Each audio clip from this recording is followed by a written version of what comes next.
This is the BiggerPockets Podcast, show 851. What's going on, everyone? This is David Green, your host of the BiggerPockets Real Estate Podcast, the #1 real estate podcast in the world. Each week, we bring you the knowledge, how-tos, and the market insights that you need to make the best possible financial decisions you can in order to improve your financial position and build the life that you've always wanted. In today's show, Rob and I are interviewing Jason Velie, who built a portfolio that now pulls in 6 figures a year by investing in an often overlooked asset class. Jason was able to leave his W-2 job this year after replacing his income from real estate, the holy grail, the goal of every single real estate investor. And we are going to share exactly how he did it and how hopefully you can too. I'm joined today with my co-host, Rob Abasolo. Rob, how are you? Good, man. Good. You know, we get into some very, very good conversation about what a true worst case scenario deal looks like. We're going to give you some insight on an underrated asset type that might be the way for you to get into real estate investing. And we're going to show you how to take a leap and scale into multifamily if that's what's next for you. And before we bring in today's guest, Jason, a quick tip for all of you loyal listeners. Have you ever listened to a podcast and not known what the word that someone used meant? Maybe you've been to a meetup and you heard people talking about a type of real estate investment opportunity and you just weren't sure what they were getting at. This may seem simple, but remember, you can always Google what a word means. I love this. Jason talks about how he did it by listening to the BiggerPockets podcast, and I did it myself. This is one of the ways that I learned to speak another language. Google the words. You will get an understanding of what they mean, and it will open your mind to how they fit into the overall real estate investing picture. Your confidence will grow, I promise. Jason, welcome to the show. How are you doing today? Doing great, man. Excited to be here. It's an absolute honor. How are you guys? Jason lives and invests in North Carolina, a state that I'm going to be visiting early 2024. I am fascinated with that place. Has been investing for just 4 years and has done 29 deals in that time. His portfolio consists of 2 multifamily buildings, an 8-unit and a 15-unit, both in North Carolina. He's also a part owner in 2 other multifamily properties. Plus, he has 13 active flips at the moment. That's insane. He's got $3.5 million in equity over his portfolio and an overall net cash flow of $10,000 a month. That does not include his flips. This is a real estate stud that we are bringing to you all today. Jason, great to have you. Thank you so much. Happy to be here. Now, it hasn't always been a totally smooth journey to build the portfolio that you have, Jason. Let's start right in the middle of your first deal ever. This was 2019. You just bought a ranch house that you found on Craigslist. Great place to start any kind of a journey. I love where this is going right off the bat. Things started to go bad at the home inspection. What went wrong there? On paper, it looked like a great deal. So I'm a numbers guy. That's my background. And so numbers looked like it was going to be a great rental. And that was my intention, was not to flip it, but to keep it as a rental. And I had no idea what I was doing construction-wise. I knew the numbers, but not construction. So when I went to look at the property, it looked fine. It looked livable. I didn't think it really needed much of any rehab, maybe a little carpet, but not much at all. And so then to protect myself, I thought I was being smart by hiring a home inspector to check behind me to kind of cover some of that, slack that I didn't know. And I was an idiot in looking for the cheapest home inspector I could find and found the flat rate home inspector that only charges $300 per home inspection, regardless of the size of property. And he missed every single thing on that home inspection that I missed that he should have found. So there ended up being mold inside of the cabinets. The cabinets were falling apart. There were termites in the crawl space. The roof had to be replaced. I mean, you're talking major expenses that neither of us caught. Man, okay, so let me ask you this. Now, in retrospect, obviously that was a pretty cheap inspection, but is there sort of like a price point that you're like, that you're more happy to pay now? Are you more happy to pay for more expensive inspections? I don't know if there's a particular price point, but maybe more along the lines of referrals from other sources. So particularly go to your agent friends and say, hey, when you're selling a property, who's the home inspector that you hate for the buyers to have? The home inspectors that pick apart the properties that you're listing.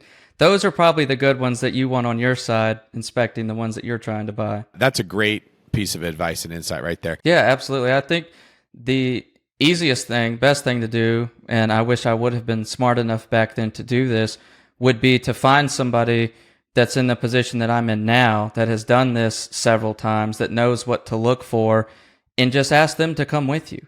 Ask them to, if you have to pay them to do it, that's fine. Bring somebody more experienced that knows what to look for, and they'll help keep you safe. I love it. So let the home inspector find the problem and let this person that you're talking about interpret the problem for you so they can tell you if it's going to be a big problem or a small one. Absolutely. So you had this inspector, was obviously, you get what you pay for. They ended up being super, super cheap.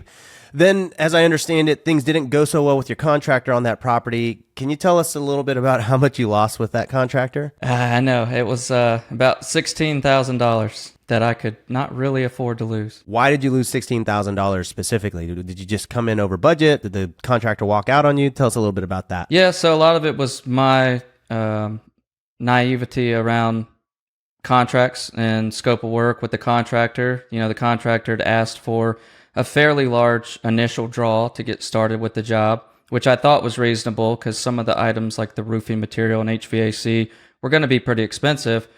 And then the next part of the draw would, be him getting paid after HVAC being done or after the roof being done.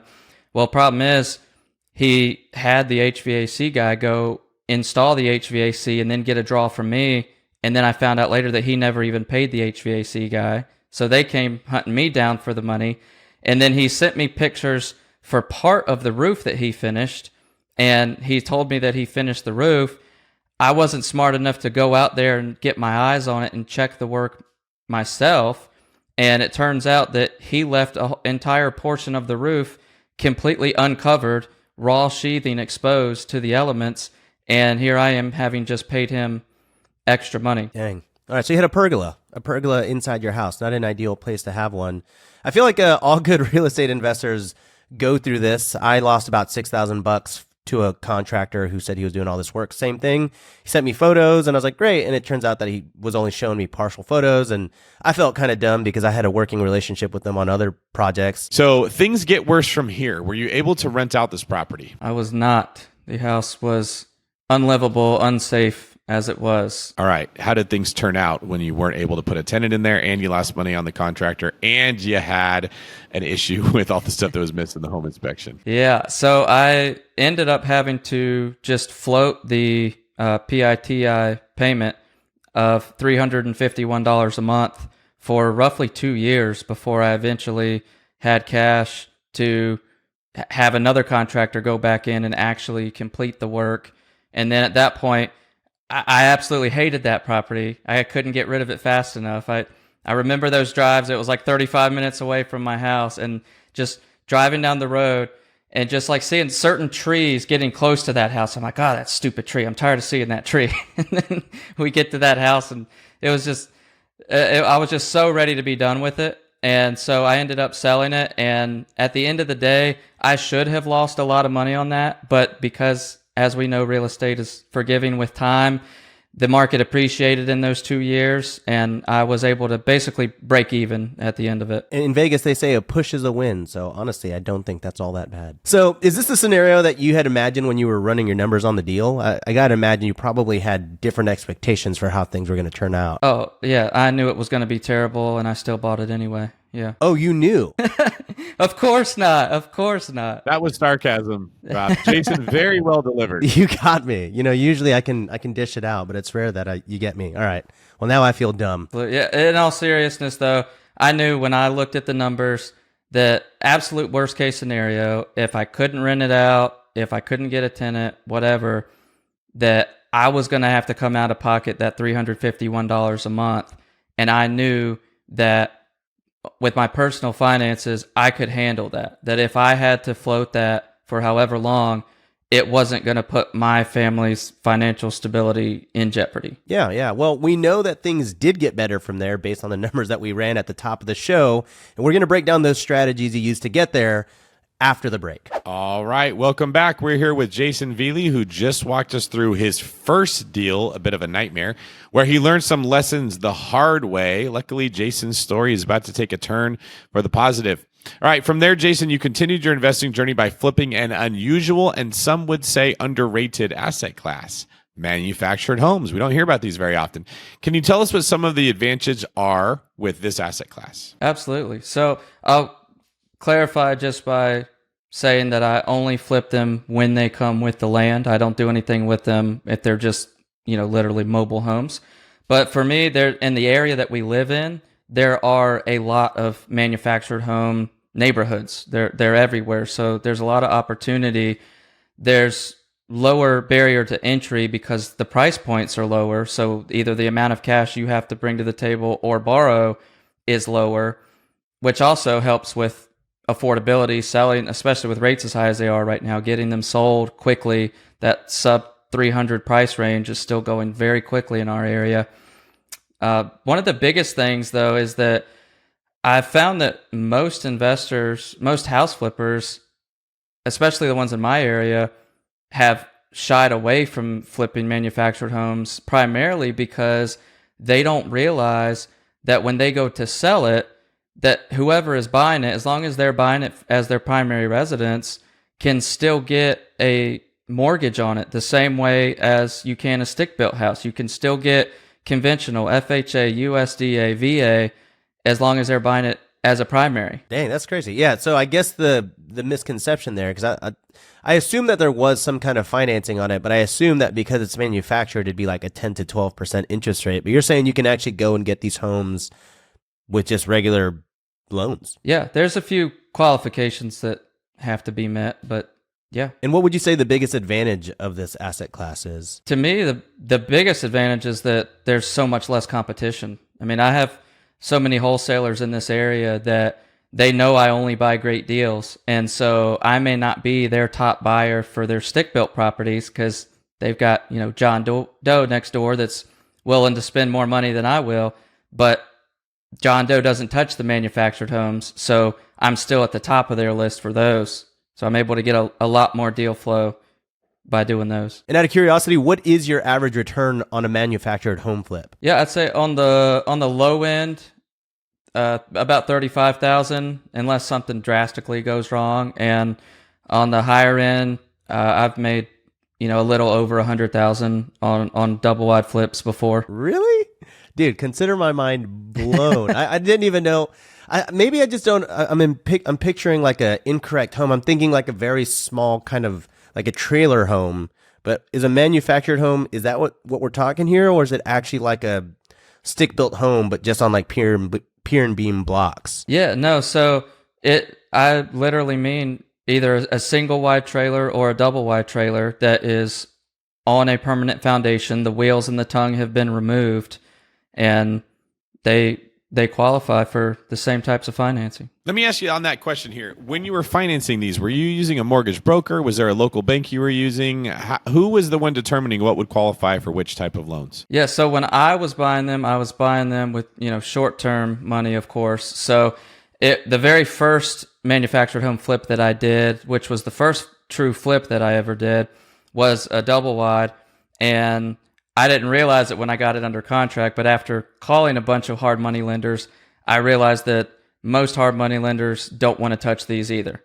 There are not a whole lot of them out there that do, but if you just hit the phones, look for them. I mean, it took me maybe 20 or 30 phone calls before I found one that loaned me 100% of the purchase and rehab on a double wide flip, even though I had no experience at all. They're out there. In this instance, so that's like a hard money lender. Are they taking like the actual manufactured home as collateral? Does it work the way a typical flip would work? It does. So when a manufactured home is put on a permanent foundation, those cinder block piers, what's supposed to happen is the title is supposed to be canceled with the DMV. And at least in North Carolina, there's a form that's supposed to be recorded with the county called a declaration of intent to affix to real property. And that's basically you communicating to the county that, hey, this is no longer a mobile home. The title has been canceled, and thus you can now tax this property, this building, as real estate, as opposed to only taxing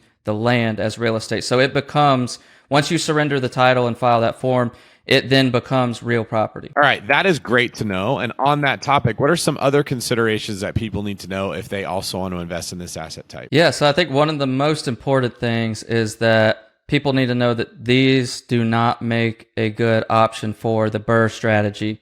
Reason being is you can't get an investment property loan on a manufactured home. So you can get the loans as a primary, but not as investment property. So if you were trying to do the Burr method, you wouldn't have a good refinance option to get out of it to be able to hold it. So unless you were using all your own cash and okay with leaving it tied up there, that wouldn't be a great option. Yeah, and just to run us through the Burr method, it's you buy the property, you rehab it, you rent it out, and typically after rehabbing it and renting out, you can go to a bank and get a cash out refi to take all the money ideally out of that property that you invested in. Sometimes you leave a little bit of money in and then you repeat that process. And so that is a really, really powerful tactic that people use to scale up their real estate portfolio in real estate. That's David, you've done that so much in your career. I've done it a couple of times, but you're saying that very popular technique, not particularly applicable to the manufactured home side of things. Right, exactly. The other couple things that are important to know with these is you have to be mindful of the age of the home.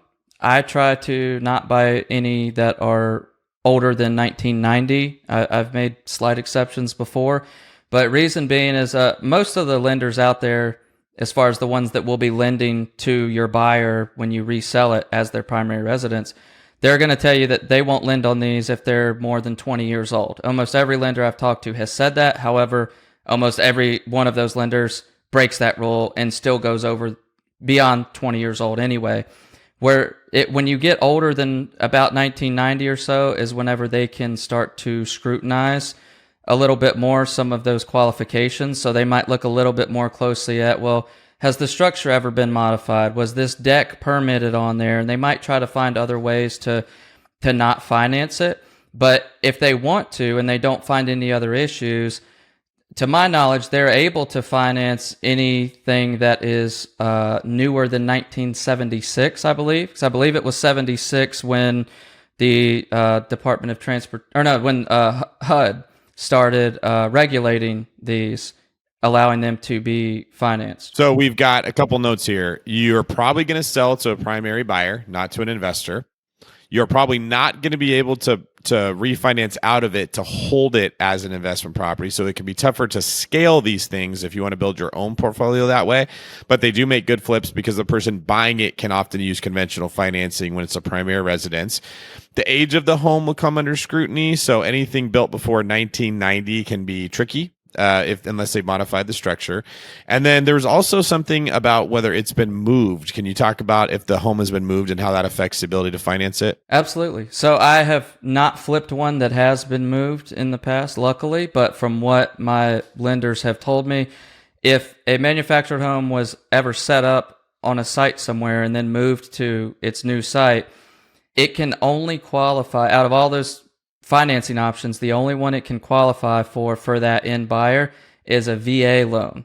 And if it's been moved twice or more, then it will not qualify for VA either. And so my assumption on this is because once you move it a couple of times, there is some structural integrity that may not be fully 100% intact, and so a bank doesn't want to take the risk on financing it? I don't know for sure, but that would be my assumption too. And that's also why once those properties get to be older than around 1990, they might also look with a little bit more scrutiny on that. And I've even heard of some lenders wanting proof that that property has never been moved. And in 99% of cases, there's not going to be any way for you to prove that because whoever originally bought it isn't going to have all those records from that long ago. All right. So you started out flipping these homes, got to know the asset class at a pretty high level here. How did BiggerPockets play into this journey? When did you find it, and how did you use BiggerPockets to help? Yes, I love this question. Now, BiggerPockets has literally changed my life because I was under contract to buy that first house as a rental that we talked about that was a bad deal whenever I went to a friend's wedding and met somebody that flips houses. And I thought that was really cool. And he recommended that I start listening to the BiggerPockets podcast. And so I did, and I started, I don't know, somewhere around episode 350 or so. And I just got addicted. I just started listening to every episode all the way down. And it was because of the BiggerPockets podcast that I learned of specifically about private lending and hard money lending. And being in finance, the light clicked in my head that oh, wait, this is possible. If you find a good enough deal, people will give you all of the money for it. But yet I also I believed it because I could understand, it's collateralized, by a property that's worth more than that.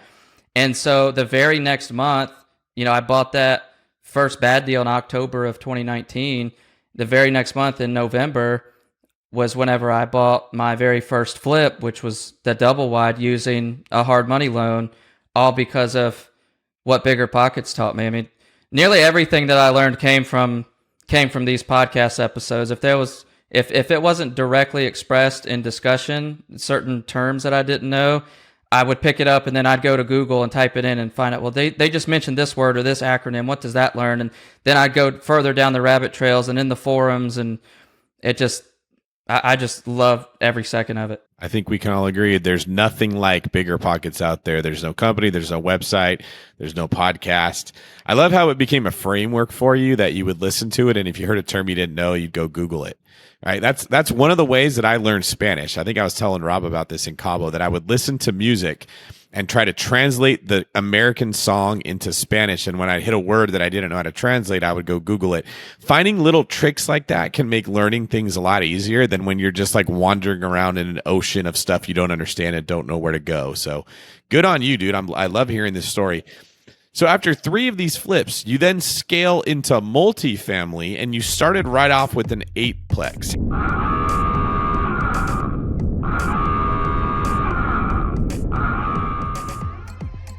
So in this section, Jason, Rob, and I will take turns asking you questions to get to know this deal. Question number 1. We know it was an A-plex, but when did you buy it? I bought that in August of 2021, so just over 2 years ago. Awesome. And can you recap for us how you found it? Yeah. I looked on my county GIS website for the little yellow skyscraper icons and built out a list of multifamily owners in my area, sent out about 40 handwritten letters, and got 3 phone calls from it and 1 deal out of it, which was the one we're talking about. How tired was your hand? Very. I ended up going a different route afterwards, where I wrote out a handwritten letter on a printer sheet of paper with no lines on it, but I left like the name and the address blank. And then I just photocopied that letter and then used that same pen to write in the people's names and addresses. So it looked like a legitimate full handwritten letter from me, but with a lot less work. All right. And how much did you buy it for? I bought that for $450,000. And how did you negotiate it?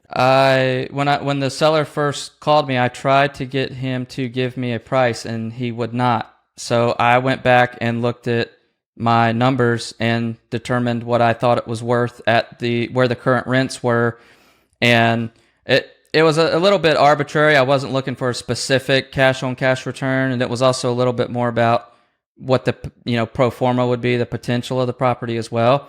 And so I just, based off of that, came back to him with a number at $435, and his response actually was, "Wow, sounds like you know what you're talking about."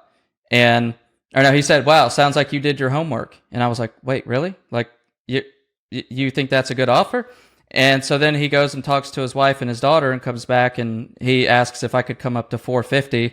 And of course, I'm just like, yeah, take my money. Because I knew even at that time, that property was worth at least $900,000. All right. And how did you fund it? I funded that deal in 2 ways. So the majority of that deal came from a commercial loan from my local credit union. So I had to put 20% down. And the down payment actually came from a single wide trailer that was on land that I had bought about 7 months prior. I bought it from a wholesaler for $15,000, the trailer on the land. I have no idea how the wholesaler got it that cheap, but it didn't need any work. And then I intended to keep that as a rental, and I did for a few months. And then when I came across this deal in the 8 unit, I asked the seller if he would be willing to allow me to schedule the closing for 3 months out to give me enough time to sell this trailer in 1031 exchange into this property. And he said, "Yeah, I understand what you're trying to do. That's fine." And I reassured him that I had another way to close if the 1031 fell through, just to make sure he was cool with it. So I ended up selling the trailer about 7 months or so after I bought it for $98,000, and I 1031 exchange. The net proceeds in the exchange ended up being pretty much the exact, $90,000 or so that I needed for my down payment on that property. Oh, and actually it gets even better. The $15,000 I borrowed from somebody else. So you used OPM, other people's money. Yep. I didn't even know you could 1031 trailer. So honestly, this is all very, very cool to hear that you figured out something really cool. So what did you end up doing with it? I've kept it, and I did think that I would do a cash out refi at some point, but then rates, started skyrocketing. So I have not pulled any cash out yet. So I think I owe around 340, 345. And at the time that I bought it, the average rents were about $675. Market rents were about $850. Well, now market rents are like $1,200 because of the rapid rent growth that we've seen over here.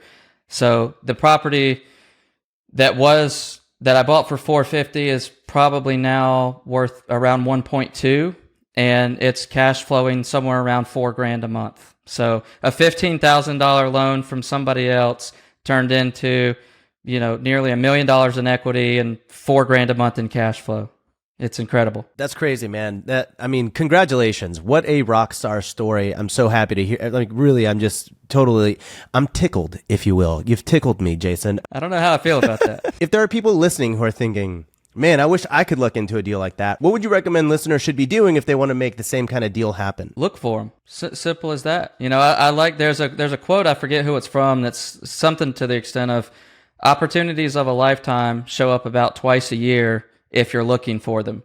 And that's very much so been the case for me. I mean, you would say that trailer deal that I bought was a once-in-a-lifetime deal or a unicorn, and then you would say this 8-unit would be, and you would say the same about many others that I've purchased. And so I would just say, just get out there, do the work, look for the deals, and ask for what you want. If I wouldn't have asked that seller for the 3 months to be able to 1031 into that, then I would have never known that it was an option. He would have just assumed we were going to close sooner. The other aspect is stay educated on the available types of financing out there for different products, whether it's, a commercial loan like I got on that 8-unit, or seller financing that I got on a 16-unit, or private money that I got on a 15-unit that I'll refi out of.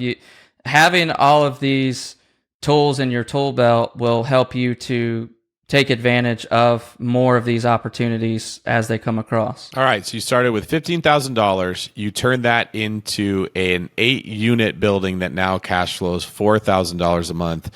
Have you ever considered going to a swap meet? You could probably just walk in with a safety pin and leave with title to the entire thing. You've got a talent, my friend. You do. So now we also should highlight here, this is not just pure ROI. There was some work that went into turning the property around, executing on a plan. You did something better than what the previous owner was doing with the property. And that is why people need to be listening to podcasts like this one. Finding the deal is part of it, but then actually turning the property around to get it to perform well does take some skill. So let's not forget that while part of the deal is running the numbers, another part of it is actually executing on it. And that's what I love about your stories. You started off not knowing how to execute on this deal. You learned how to execute. Now you're applying your execution skills to bigger deals and you're crushing it. So Jason, thank you for coming on to talk about your story. To recap your portfolio, for anyone wondering, you now have 23 units across 2 properties, plus part ownership on 2 other properties for 44 doors altogether with weighted ownership. You didn't say this, but I'm guessing that the people in those other properties wanted you as a consultant on that deal because you clearly have done your homework. Like that first seller said, you're making $120,000 in cash flow a year. You've replaced your 6-figure salary with real estate income. Tell me what life looks like for you now. Oh, today it's so much more fun. Instead of having to wake up at a certain time every morning and be at a desk and deal with, particular clients or bosses, I get to wake up when I want to. And when I wake up, it's something new every day. I wake up and say, okay, what do I want to get done today? Which properties do I want to go check on today? And it's something new every day. It excites me. And, on the financial side too, for the first several years of doing this, we made an effort not to cannibalize any of our real estate earnings early. We reinvested everything back into the business, into the rental portfolio, because my business model from day one was flip single family to buy and hold multifamily. And now we're finally at a point that we're starting to take advantage of, some of the fruits of our labor that we've been blessed with. And we're able to, buy back some of our time by doing things like hiring a landscaper to cut the grass and a house cleaner to come clean the house. And, the wife and I don't have, disagreements about money anymore because we're more relaxed around the subject. And so rewarding. As much as I love real estate, the joy of giving is even that much greater. Well, thank you for that, Jason. Appreciate that, man. And thank you for giving back to us and all of our listeners by sharing your story and what you did to get there. I hope this leads to many more people ending up with a similar result to yours. If you want to connect with Jason on BiggerPockets, Instagram, or LinkedIn, you can find his username and info in the show notes for this episode. You can also find Rob and I's contact information there as well. You should also consider checking out a Seeing Green episode that I did with Christina Smallhorn that gives more context on manufactured homes. That's episode 771 that aired in May of 2023, which is right around the same time, ironically, that Jason left his full-time job.